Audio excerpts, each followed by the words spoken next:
Bueno, pues nos habíamos quedado con el caso de Nueva Zelanda, que ya erradicó esta pandemia como tal.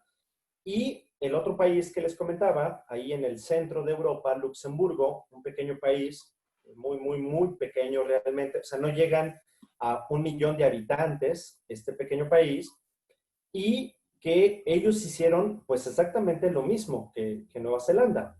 Cierra sus fronteras y la ventaja que ellos tenían es que Luxemburgo es un país de tránsito, es un país donde todo entra y todo sale, no tiene una producción propia propiamente, pero tiene una calidad de vida muy alta, es uno de los países donde cualquier persona, por cualquier empleo que tenga, está ganando alrededor de 5,000 euros. Su salario mínimo es 5,000 euros. Entonces, transformen eso a pesos mexicanos o a cualquier moneda internacional y es muchísimo dinero.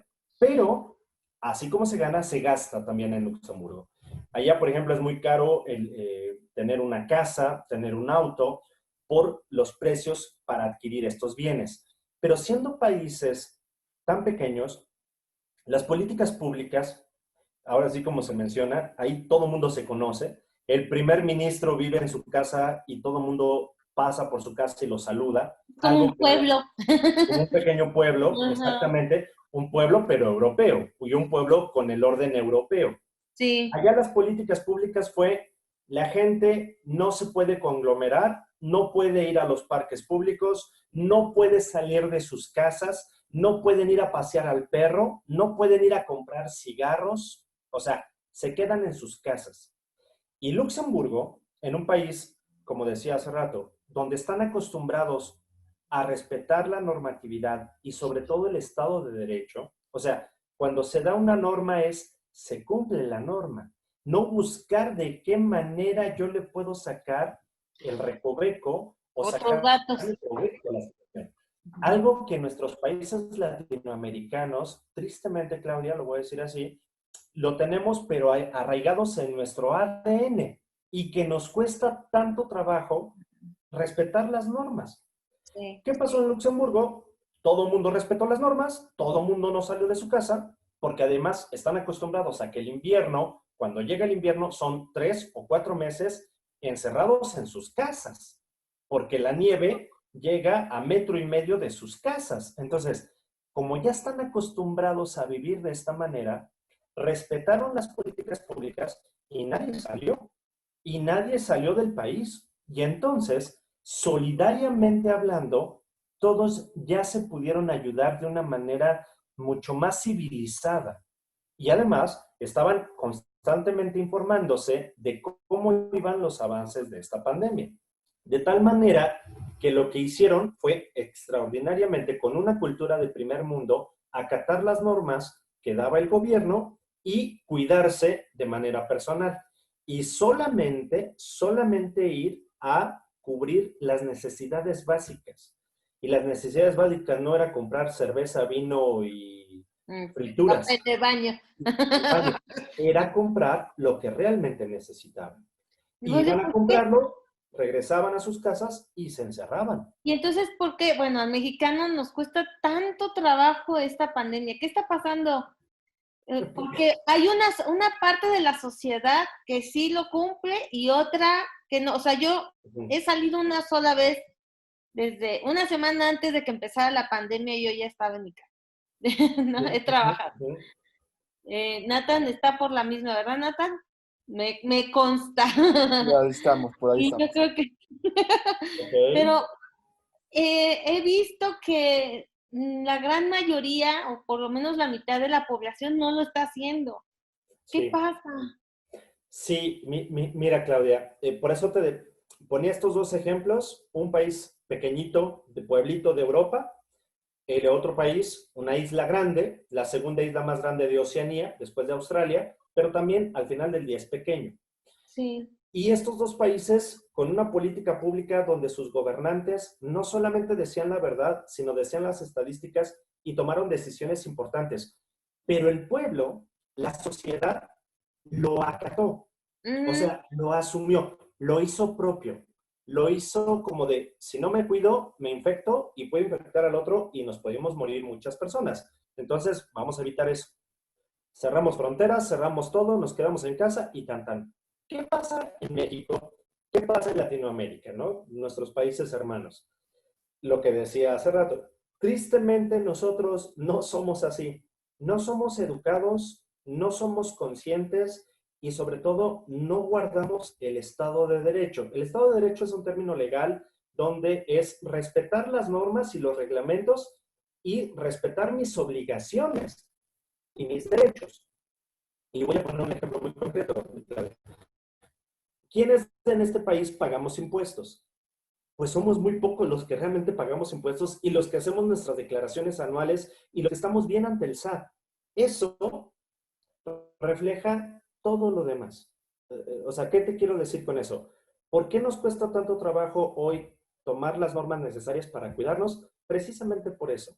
Porque no somos un pueblo como Luxemburgo o como Nueva Zelanda que realmente respetemos el Estado de Derecho o que respetemos antes de exigir un derecho hacer nuestras obligaciones.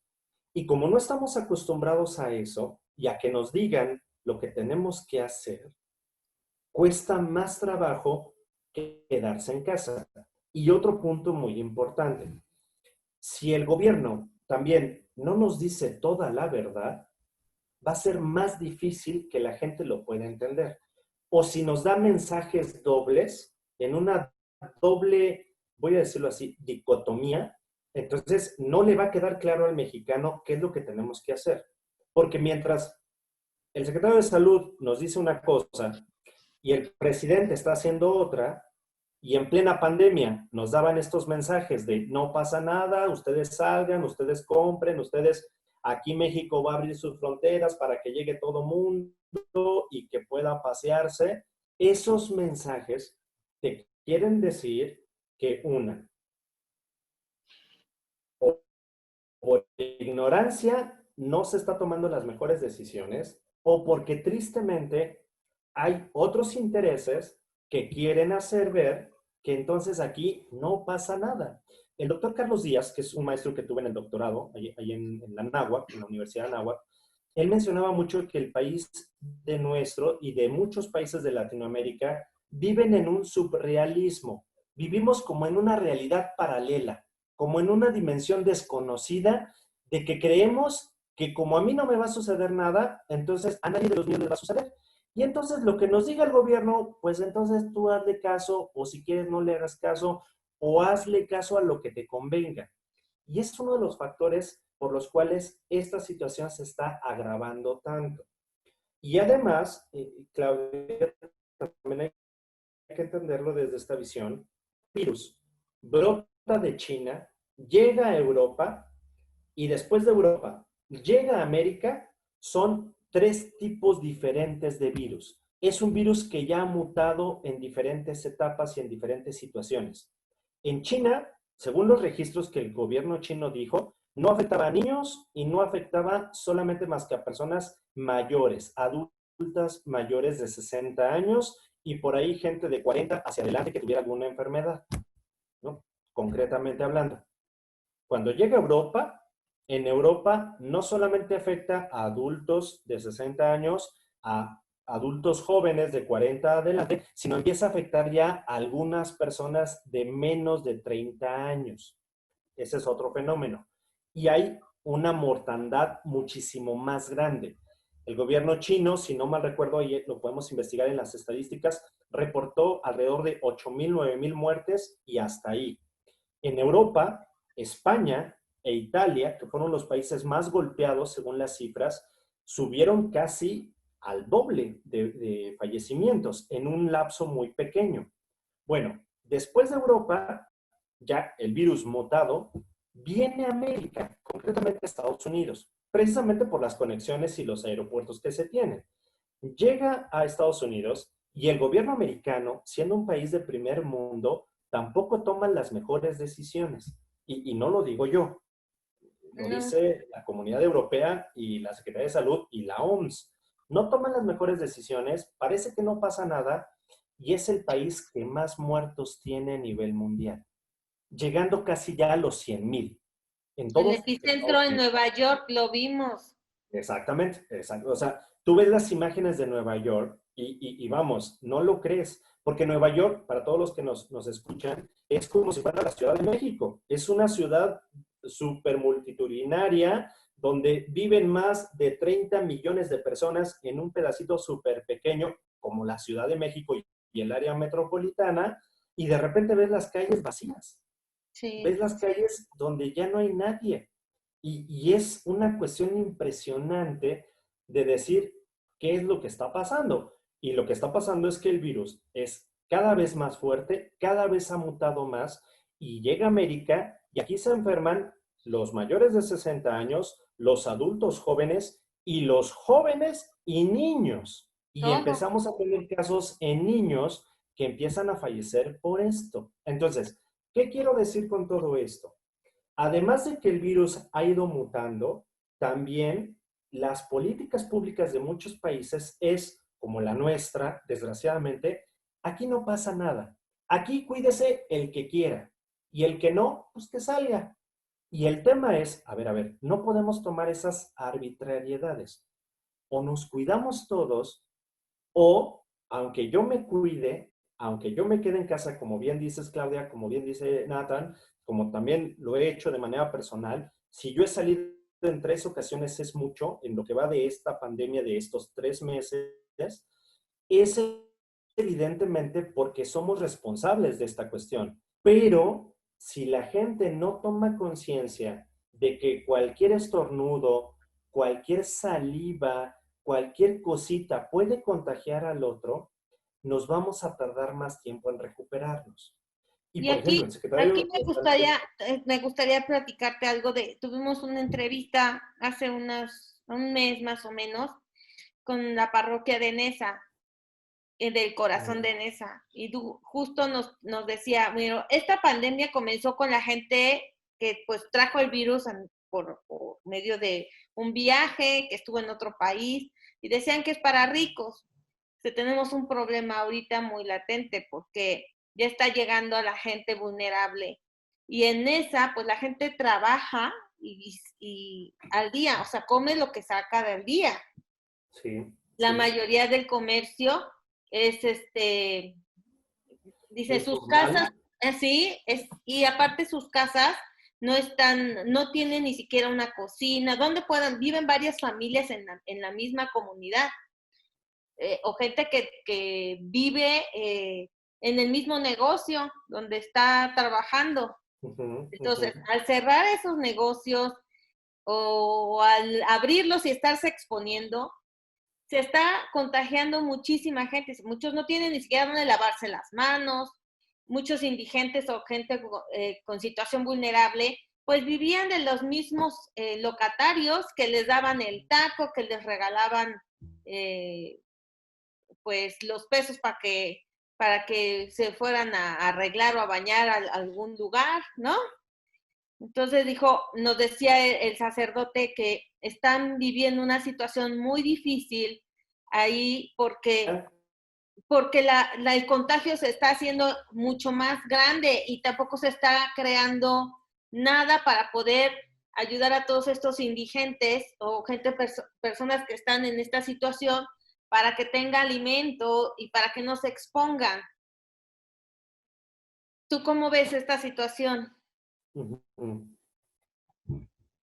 Pues mira, regresando al punto que mencionábamos, Claudia, desgraciadamente también es una realidad. Por tener una poca, ¿cómo decirlo?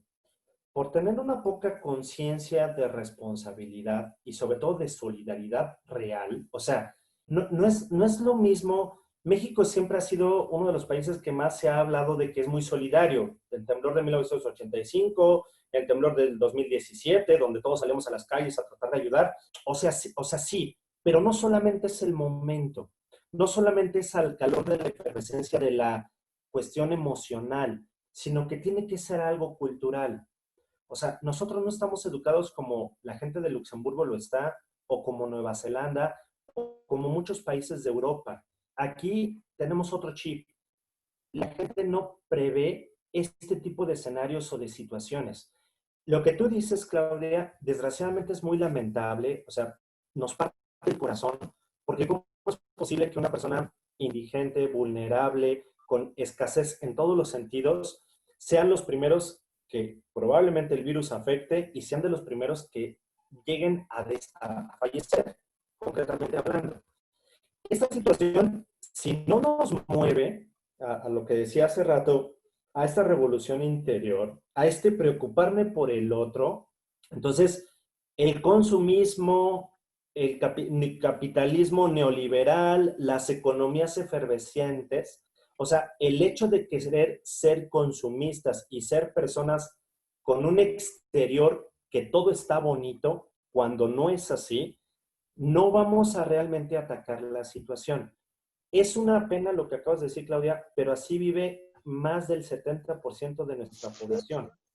Ellos no se pueden quedar en sus casas porque si no trabajan no tienen para comer. Y esto es lamentable en una situación como esta. Por eso lo que decía, nos va a costar más trabajo erradicar o prepararnos ante una situación como esta, porque vamos a ser de los países que además el virus nos llegó casi al final y al final vamos a salir como ni siquiera lo sabemos. Porque seguramente cuando salga la vacuna, y ojalá me equivoque, van a empezar con los países que le invirtieron más para la vacuna. No van a empezar por Latinoamérica, no van a pasar por México. O sea, aunque el gobierno donó $1 millón para investigar sobre la vacuna, no vamos a ser los primeros. Y si llega, desgraciadamente, solamente, y esto espero equivocarme, van a ponerla a la venta para aquellos que puedan pagarla. Si hoy, para que tú sepas si tienes COVID o no tienes COVID, tienes que desembolsar 3,000 pesos para hacerte la prueba, y si no tienes ese dinero, no la puedes hacer, imagínate cómo va a ser con la vacuna. Regreso a esto que tú dices. Si la gente no tiene ni siquiera para lo básico, pues evidentemente no se va a hacer la prueba y no sabes si está contagiado o no está contagiado. Ese es el problema que estamos viviendo en México, porque hoy no sabemos quién está contagiado y quién no está contagiado. Y aunque nos cuidemos en casa, este virus es tan volátil y tan fácil de contagiar como una gripa que podemos estar en nuestras casas, llega alguien que tiene el virus, que no lo sabe y nos contagia. Y entonces la situación es más compleja. Ahora, ¿qué podemos hacer? Si tú me preguntas, ¿qué podemos hacer desde la antropología? Pues desde la antropología es esto, conocernos más. O sea, el conocernos, ojalá se pueda entender bien, es un tema filosófico, es un tema de reflexión mucho más allá, donde realmente digamos, a ver, caray, la situación está así, el panorama está así, ¿yo qué estoy haciendo? ¿Yo qué quiero hacer? No podemos seguir con este surrealismo de aquí no pasa nada. No, está pasando y la gente está falleciendo. Y hoy vemos tristemente las cifras que ya vamos en casi 17,000 muertos y más de 250,000 contagios. Y seguramente esas cifras son mayores porque no tenemos la capacidad de realmente saber cuántos están contagiados y cuántos fallecidos hay. Entonces, pero mientras la injusticia social y la no preocupación por el otro no me interese a mí, yo creo que estamos condenados a no solamente vivir así, sino a terminar en un círculo vicioso donde va a ser muy difícil salir de ellos, Claudia. Y lo triste es que en México, siendo un país como el nuestro, con tantas cosas, con tantas bondades, con los mejores paisajes, las mejores playas, los mejores productos, en todos los sentidos, teniendo toda la capacidad de ser un país de primer mundo, no lo somos, primero, por un gobierno mediocre, sea del color que sea, y lo puedo decir abiertamente, y segundo, si tenemos un gobierno que no es tan bueno, también es fruto de la sociedad. Aristóteles ya lo decía. La sociedad que tiene gobiernos malos es porque es una sociedad mediocre. Y ahí está el tema.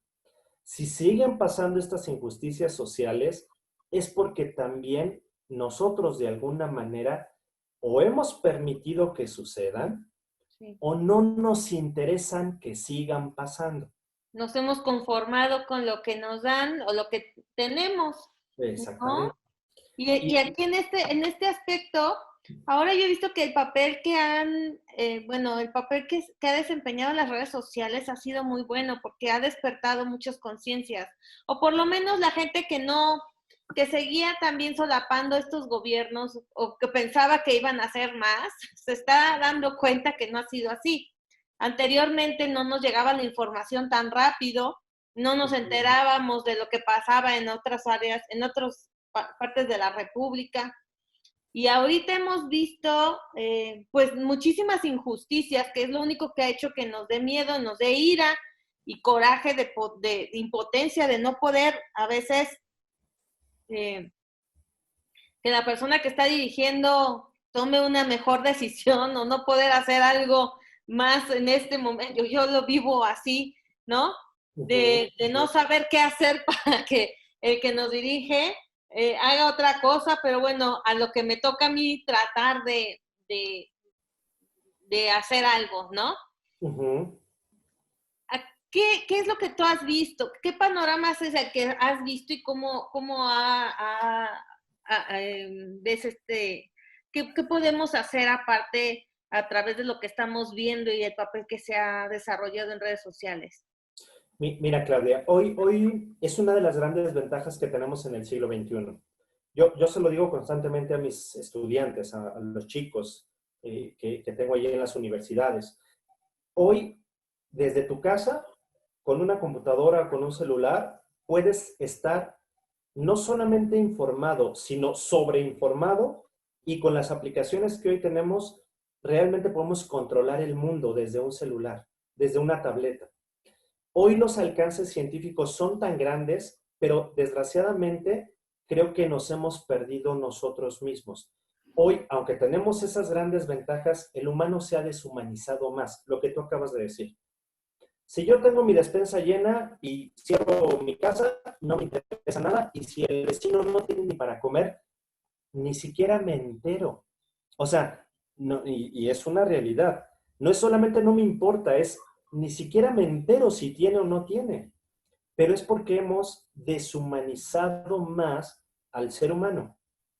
Hoy, por ejemplo, lo que tú comentabas, eh, ahora que nuestros sobrinitos, pues hemos convivido un poquito más con ellos, mi esposa y yo que nos metemos en estas videollamadas, videoconferencias y que los vemos, hoy veo a un niño de 3 4 años, a mis sobrinitas o mis sobrinitos, que manejan mejor la tecnología que yo, y lo digo abiertamente, pero no porque la manejen mejor, quiere decir que van a estar más informados o que tienen el criterio para saberla utilizar. Que esa es la diferencia que yo veo. O sea, las redes sociales hoy nos pueden decir cómo está el otro mundo. Esto que te acabo de decir, no tengo que ir a Nueva Zelanda para saber que se erradicó la enfermedad. No, en las noticias sale. Puedo leer un periódico, puedo meterme a internet, a ver si es cierto lo que está diciendo el maestro Fernando, y lo corroboramos. O sea, me puedo informar de esa manera. Puedo investigar un tema X que me interesa, lo puedo checar en internet y lo puedo corroborar. Puedo saber si nos engañan o no nos engañan. Esto que te estoy diciendo. ¿Por qué los gobiernos nos engañan? Bueno, pues eso ya meternos en una cuestión política que a lo mejor es muy espinosa, pero todos los gobiernos engañan a sus sociedades por una cuestión de control y de poder. Pero eso yo no puedo evitar de alguna manera. Primero, si estoy bien informado y sobre todo, si esa información, como dicen los comunicólogos, aquí tenemos a Nathan, que no nos dejará mentir, que si la información es un poder que yo tengo que saber utilizarlo y yo soy el responsable de ese poder. Si yo voy a ver noticias para espantarme, mejor no vean las noticias, mejor no vean nada y síganse cuidando. Es mi recomendación. Pero si yo voy a ver las noticias para ver qué están haciendo otros países, otras ciudades y cómo se están cuidando, aunque sus gobiernos les mientan, ahí está la ventaja. Yo voy a hacer lo que esté en mis manos y poderme proteger a mí. Si estas redes sociales me ayudan para acercarme a los míos y saber que estamos bien, saber que estamos todos con salud y que nos estamos cuidando, qué bueno. Pero si esto me ayuda solamente para ver o para frustrarme o para deprimirme, algo en mí está mal. Y es conócete a ti mismo. Es, ¿por qué te da miedo? Por qué no te atreves a conocer la realidad y a poderla enfrentar? O sea, tal cual. Y Sí, ojalá nuestra sociedad mexicana tomemos conciencia de esto y no se nos olvide el próximo año en las elecciones. Ojalá, uy, sí. ojalá, porque nos prometieron 20,000 cosas y de esas 20,000, pues yo no sé cuántas nos han cumplido realmente. O sea, yo las puedo contar con los dedos y a lo mejor me sobran dedos. O sea, así. Y, y,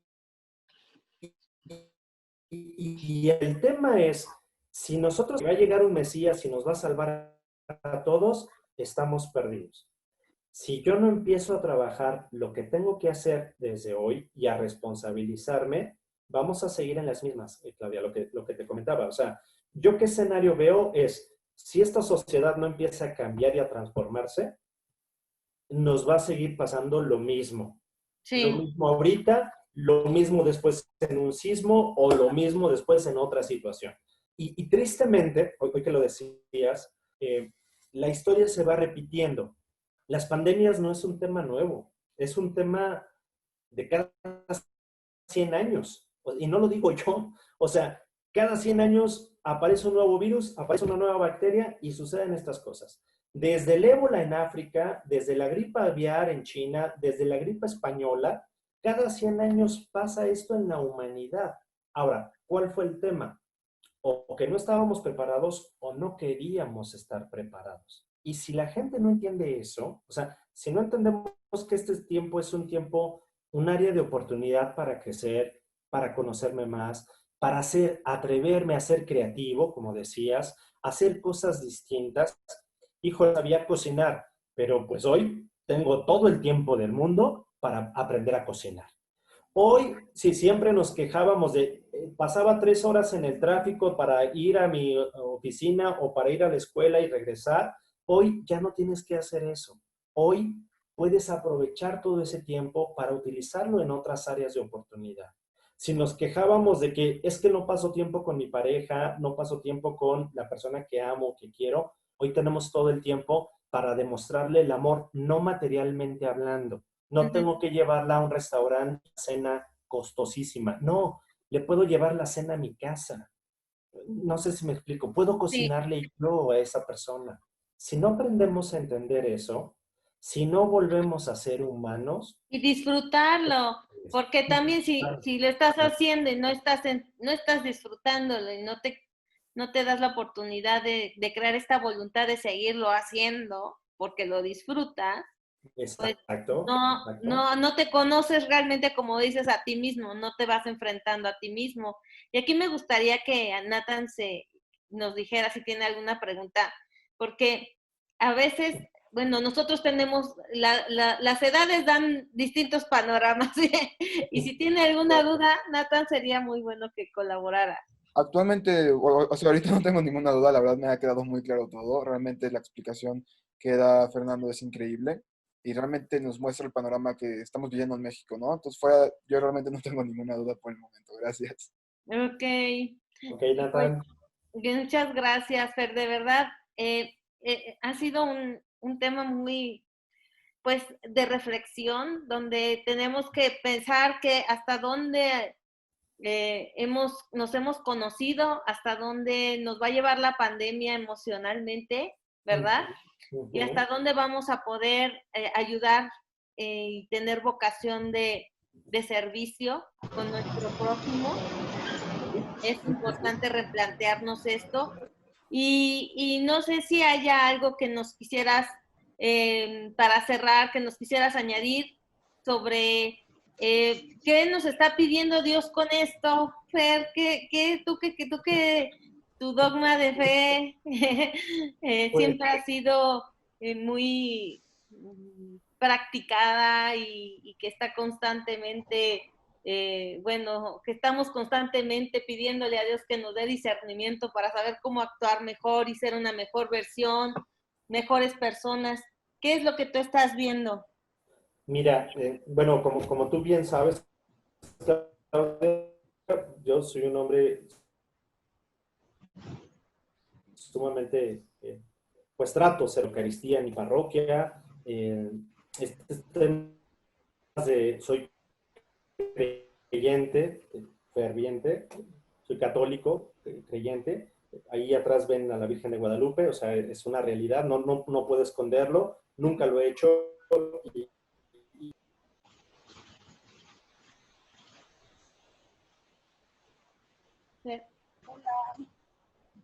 Fer se cerró, Sí, se no te cerró. escuchamos. Ahí está ya. ya, Sí, sí, sí. Ya, perdón. Decías, nos quedamos en ferviente. en ferviente, sí. Yo lo que comentaba es, yo creo que Dios hoy nos está pidiendo también este tiempo de reflexión, este tiempo como de meditar, qué es lo que hemos hecho y sobre todo qué hemos hecho con nuestras vidas. Yo sí veo aquí una cuestión de un sentido de trascendencia concreto. Si hemos cometido errores, que es válido, nadie de nosotros somos perfectos, ni nadie de nosotros somos santos,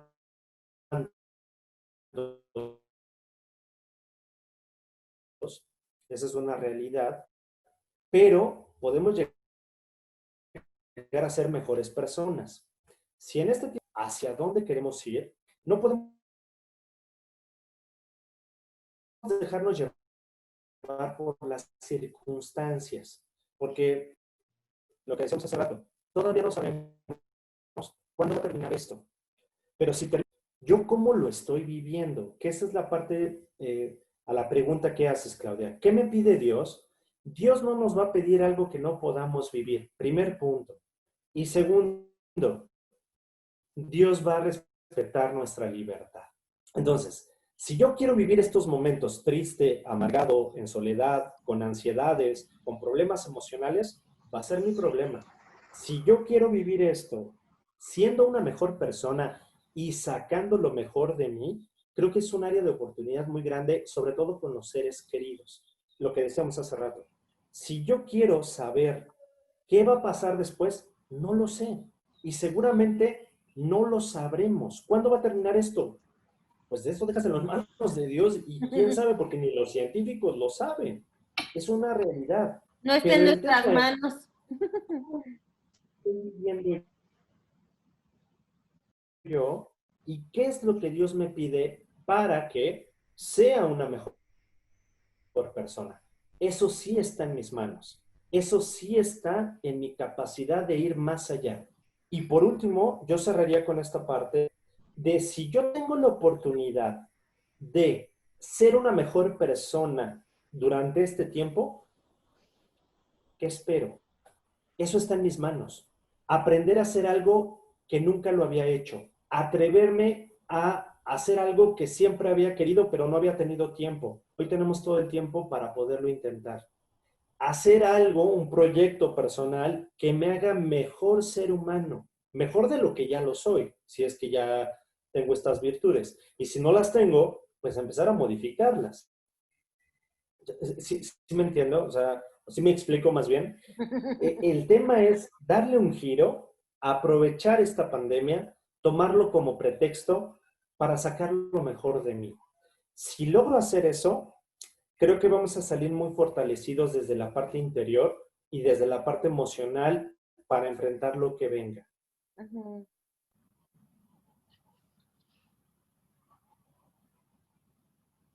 Si no lo hacemos, tristemente, que esto ya se termine, que esto ya se acabe por los miedos que me dan a mí el vivir con mi propia existencia. Entonces, pues ahí está el asunto. Muchas gracias y pues gracias por haber colaborado a Nathan Dini, al doctor Entonces, Fernando García y recuerden que nos encontramos todos los martes y jueves en Humanízate por una cultura en familia, YouTube Humanízate AC, en Facebook Humanízate AC, ¿verdad Nathan? sí. ¿Qué otras redes sociales tenemos? Estamos en Facebook e Instagram como Humanista C, en YouTube LinkedIn como Humanista C, en Twitter como Humanista Radio, en Mixcloud como Clara Romero, así como nuestra página web en www.humanistate.mx, en donde van a poder encontrar contenido variado, desde los programas de radio hasta otras cosas que tenemos para ustedes. Artículos que se están escribiendo, también asociaciones civiles que estamos acercando. en Humanízate Ujú. nos estamos vinculando para poder ser unas mejores personas.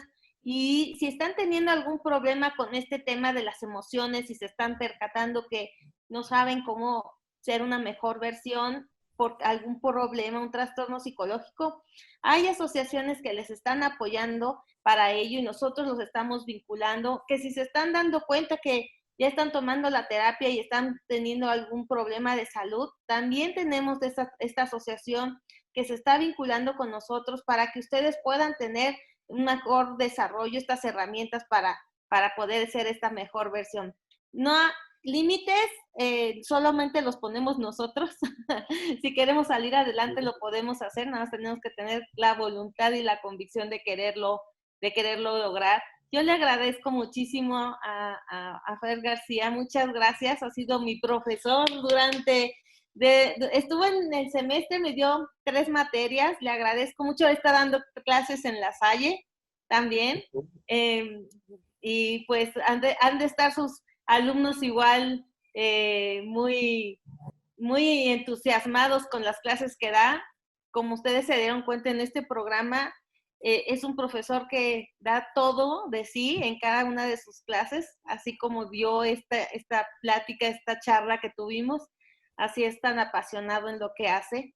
Y bueno, pues te agradezco mucho, Fer. No, Claudia, a ustedes también. Muchas gracias por la invitación y cuando quieran, pues aquí estamos para conversar. Sí, y te voy a tomar la palabra. Muchas gracias. Claro que sí, Claudia, claro que sí. Bueno, hasta Nathan, luego. mucho Hasta luego. Un gusto, placer, un placer. Hasta mucho luego. gusto también. Y Hasta luego. hasta luego. Gracias.